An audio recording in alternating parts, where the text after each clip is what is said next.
Welcome Trinidad and Tobago to our News 4 report, a product of the Government Information Services Limited and the Ministry of Communications. I'm Joseph Lopez. Let's take a look at the headlines.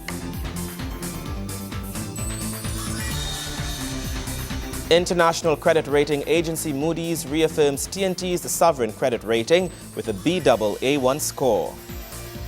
Soca and Calypso music genre is being recognized by the international media platform iTunes.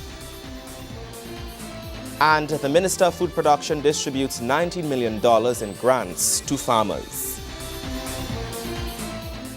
Welcome and thank you so much for joining us. Trinidad and Tobago continues to maintain its Baa1 sovereign credit rating, according to the international credit rating agency Moodys Investor Services. The agency accredits this to relatively high income levels, driven by the country's large and diversified energy sector. International credit rating agency Moodys is reaffirming Trinidad and Tobago's Baa1 sovereign credit rating. It attributes this ranking to the country's relatively high income levels, driven by the country's large and diversified energy sector. Moodys highlights that this sovereign credit profile means that Trinidad and Tobago also benefits from a moderate and affordable debt burden and a very strong external position anchored by a sizable foreign exchange reserves buffer. The credit rating agency went on to further classify government strength as being very high due to this relatively moderate debt burden and comparatively high debt affordability. The report states the economy is expected to maintain a positive momentum into 2014 and gave a forecast growth of 2.9% in 2014, with a further pickup of 3.2% in 2015, driven by increased exploration activity and foreign investment in the energy sector, as well as public infrastructure projects. He adds that despite significant maintenance work done on the energy sector in the last year, expansion has been driven to a large extent by an aggressive fiscal stimulus program, which was complemented by an accommodative monetary policy stance. The government's balance sheet, which includes the country's Heritage and Stabilization Fund, a core financial institution to manage oil sector revenues, has accumulated a balance in excess of 20% of gross domestic product, which was cited as one of the factors which contributed to the reaffirmation of the positive credit rating. Minister Hawaii notes that a rating confirmation reflects government's continuing efforts to improve the quality of life for citizens, transform the economy, create new jobs, and provide improved services without deteriorating the country's fiscal metrics. Regarding the downside risk identified by Moodys, the minister responded by saying he is fully cognizant of the issues raised by Moodys on the fact that the economy remains highly dependent on the energy sector and the existence of infrastructure deficiencies as well as competitiveness challenges. The finance minister says government has commenced a process of bringing fiscal accounts into balance, which he anticipates will close the gap later this year. In addition, he adds that focus has been directed to deficiencies in physical infrastructure as well as on the creation of a well-diversified knowledge-based economy. As such, the minister notes that government will continue its program of physical upgrade of the nation's infrastructure and are in aggressive pursuit of a portfolio of structural reforms that preserve fiscal sustainability, promote business competitiveness, and provide appropriately supportive regulatory environments.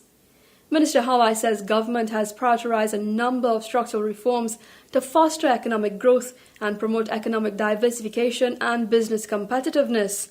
Government's structural reform agenda has revolved around pension reform, doing business reform, public debt and cash management, investment promotion, and the development of special economic zones, institutionalizing public-private partnerships, and the national broadband strategy.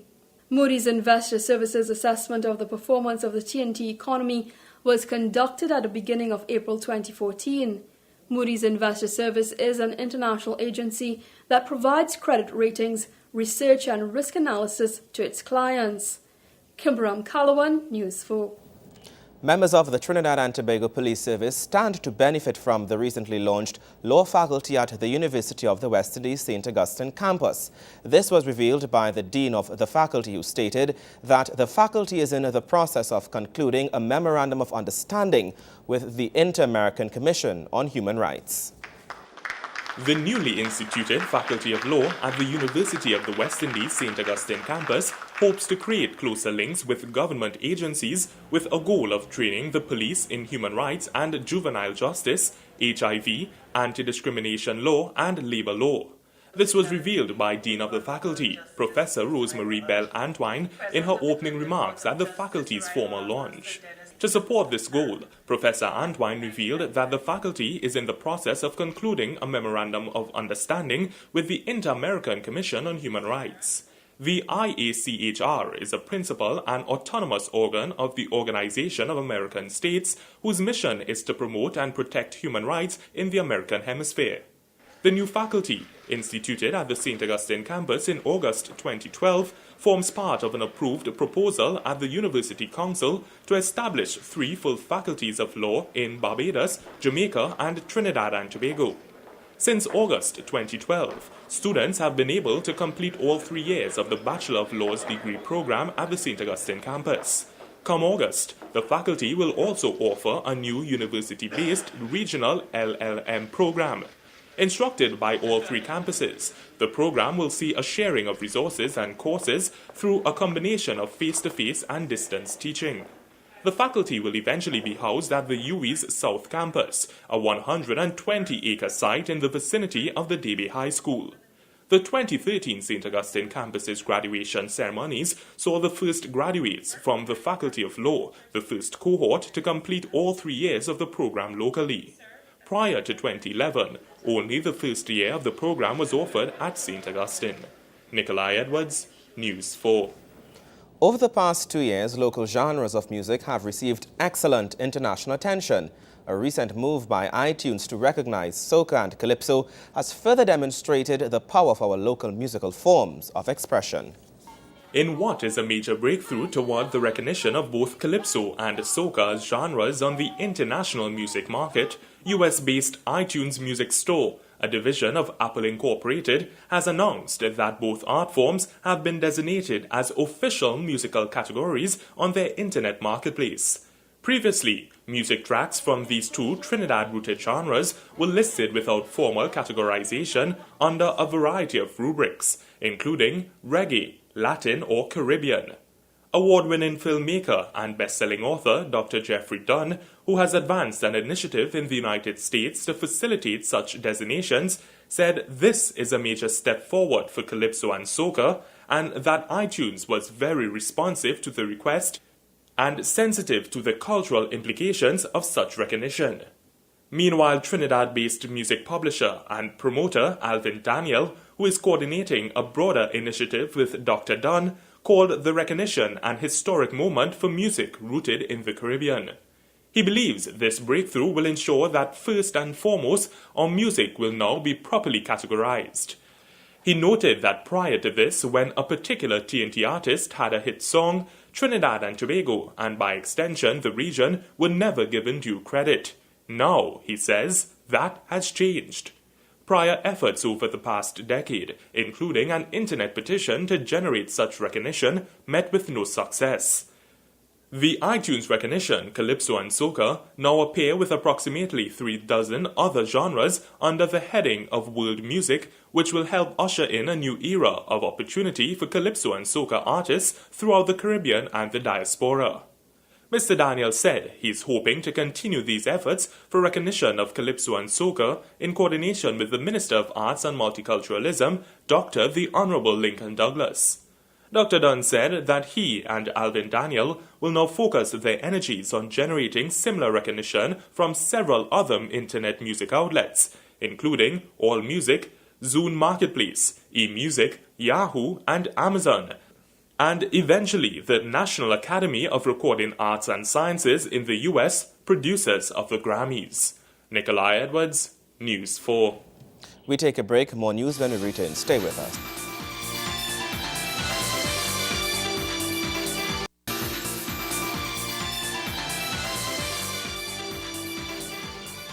Welcome back. It was the second in a series of stakeholder meetings hosted by ETech Park regarding the critically important economic development zones. ETech, as a key player in government's diversification agenda, firmly believes that the change we seek in the economic landscape of Trinidad and Tobago is inextricably linked to the degree of collaboration and cooperation among state, private sector and the communities in which the changes are first felt. The forum sets the tone for partnership and collaboration in this ambitious yet attainable project. The agenda was action-packed, starting with the official opening. Mr. Kelvin Mahabir, president of ETEC, who outlined the backdrop of this project, framed it within the backdrop of this country's economic development imperative. This initiative is indeed of national importance, one that will significantly and positively impact the socio-economic landscape of our nation, and in particular, the communities in and around our new parks. It is in this vein we have invited you, our major stakeholders, to be a part of this project. Mr. Mahabir says this project represents an opportunity to make an indelible contribution towards diversifying Trinidad and Tobago's economy. We hope not to only sensitize our major stakeholders on the project, but to foster greater collaboration and engagement going forward. We will continue the process with engagement meetings at the level of businesses and residents around each new facility. ETEC, through a cabinet decision last year, has refocused its mandate along the lines of asset management and development of economic zones. Minister of Trade, Industry, Investment and Communications, Senator Vasan Barath, explained how this collaboration will benefit citizens of the country. Our savings in the Heritage and Stabilization Fund has increased by over 60% to more than 30 billion TT dollars. Our import cover is at 12 months, almost at 10 billion US dollars. Every single rating agency across the globe, and the two important ones are Moodys and Standard & Poor's, have given us excellent ratings as at the end of December 2013. All of our macroeconomic fundamentals are very, very strong. He says this means that our country has been under good quality management.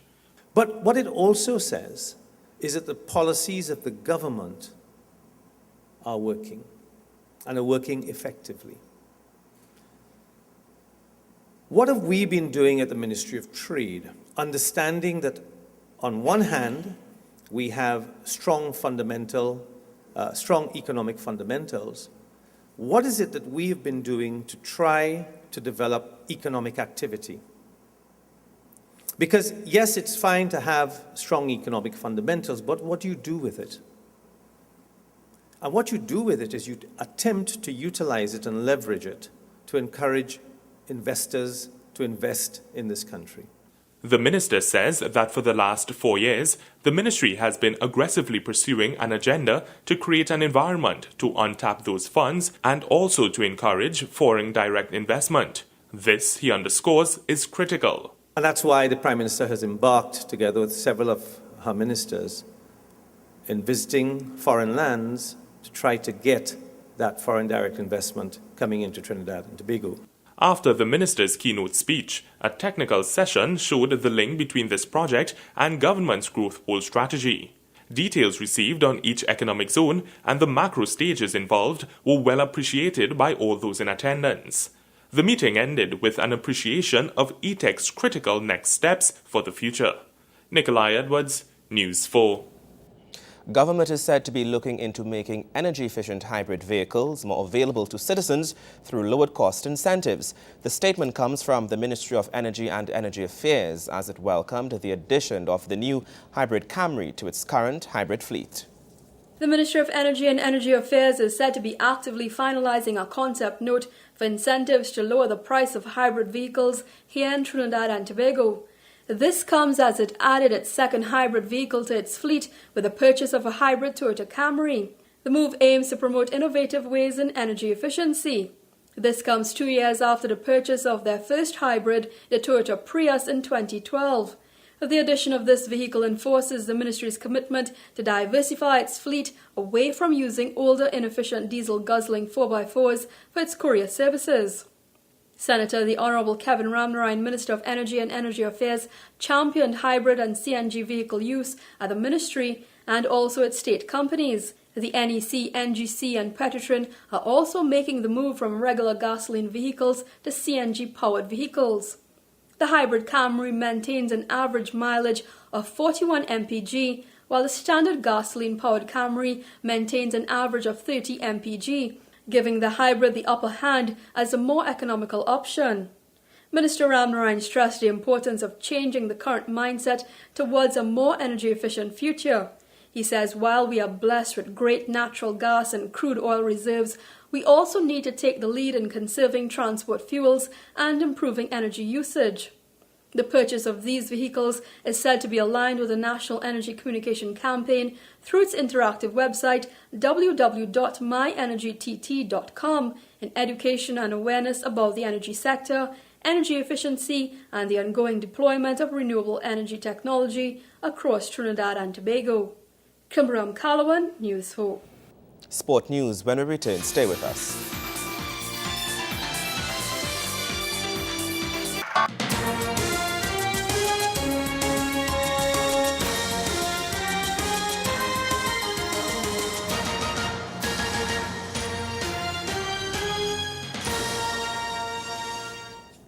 Welcome back. The University of Trinidad and Tobago hosted a series of 5K runs as part of the commemoration of the Institute's 10th anniversary. The grand finale took place recently around the Queen's Park Savannah, and News 4 were there. Here's Wayne Cunningham with all the highlights. The western entrance of the National Academy for the Performing Arts was abuzz with participants, officials and well-wishers as the final leg of the UTT 10th anniversary 5K run was set to begin.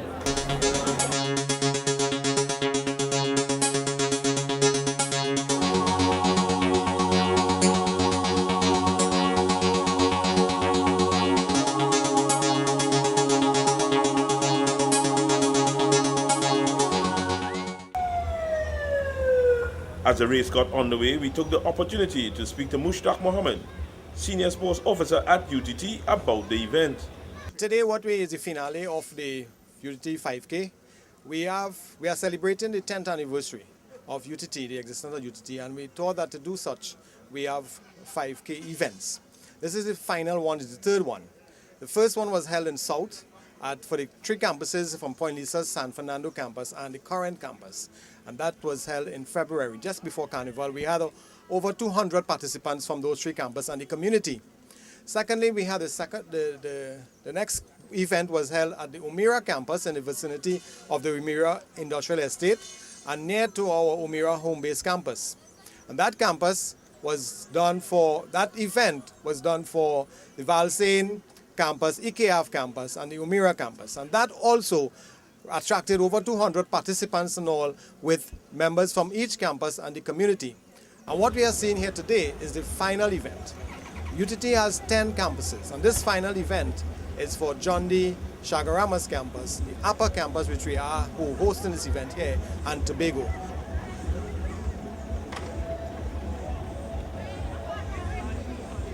The races seemed a perfect way to celebrate the decade milestone for the sport-oriented university. So we are trying to celebrate this event, this university 10th anniversary, by having something that is healthy, something that is warm and friendly, something that will attract all members of our community, our staff, our students, so that we can have an opportunity to have friendship, to have fellowship, to have socialization, and to have a healthy lifestyle. Taking the tape first was Kelvin Johnson in 15.05, and second was Lionel Dandrade in 15.21, and Ajab Bikaru third in 16.56. Wayne Cunningham, News 4 Sports. During the month of April, the world recognized the tireless achievements of one of the best batsmen ever, Brian Charles Lara, a proud son of Trinidad and Tobago.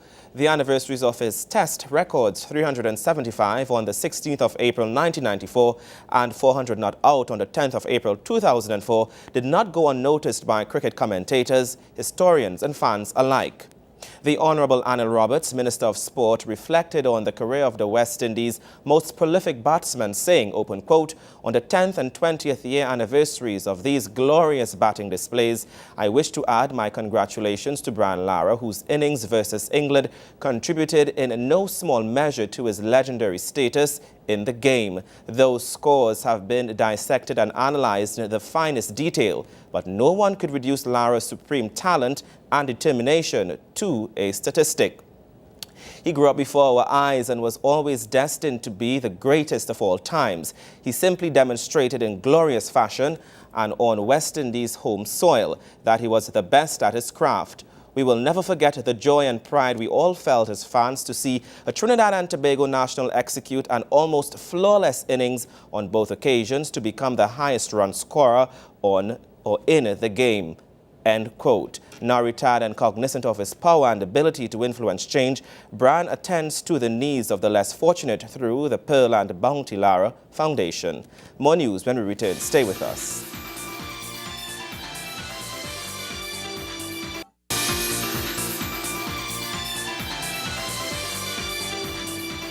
Welcome back. Minister of Food Production, Senator the Honorable Devant Maraj, has distributed more than $19 million to farmers from throughout the country. The monies form part of flood relief and incentives owed to farmers by the ministry. Today we distribute some 986 checks and 23 flood relief check claims to the farmers from the county of Victoria, Mayaro, Nariva, and St. Patrick. And we have also prepared checks in the region North and Fisheries Division, representing altogether some 1,620 checks for incentives and flood relief, which will be distributed to the nation farmers and fisherfolk, amounting to a grand total of approximately $19.2 million to be given out in total for incentives and flood relief as a whole. Food Production Minister Devan Maharaj distributed the sums at a check distribution ceremony held recently at Namdefco Market in Debe. Speaking at the ceremony, Mr. Maharaj highlights that the agricultural sector did not receive the stimulation and attention it deserved in the past. He notes the incentives and relief offered previously was simply inadequate. The agricultural incentive program and the flood relief packages available to the farmers and fisherfolk was stuck in a time warp and left far behind.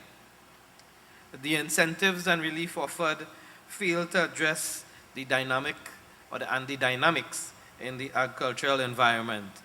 The incentive program and relief package that existed for over a decade were like ineffective for the demands of the present-day agricultural sector. Minister Maharaj says the government noted the neglect of the agriculture industry and believed something had to be done. In 2011, after a series of consultations, a contemporary agricultural incentive program was launched. The ministry also appointed a multi-sectorial standing committee for the incentive program to ensure continuous improvement of the services offered. The main goal of this agricultural incentive program was to stimulate the productivity, competitiveness, and sustainability of the agriculture and fisheries sector, respectively. The Food Production Minister says the measures taken have clearly revived agriculture in Trinidad and Tobago. We have seen an increased number of applicants to the agricultural incentive program, and as a result, it has expanded exponentially since its revision. And this clearly indicates that there is a new and indeed a renewed interest in the agricultural sector as a whole. Minister Maharaj assures that despite the challenges, the ministry will continue to expand resources to ensure there is an enabling environment for agriculture. He says this is the only method of ensuring food security, price stability, and sustainable development in the agriculture industry. Gregory McBurney, News 4. And that's how we wrap up this edition of our News 4 Report, a product of the Government Information Services Limited and the Ministry of Communications. Remember, you can view a repeat of our newscast weekdays at 6 a.m.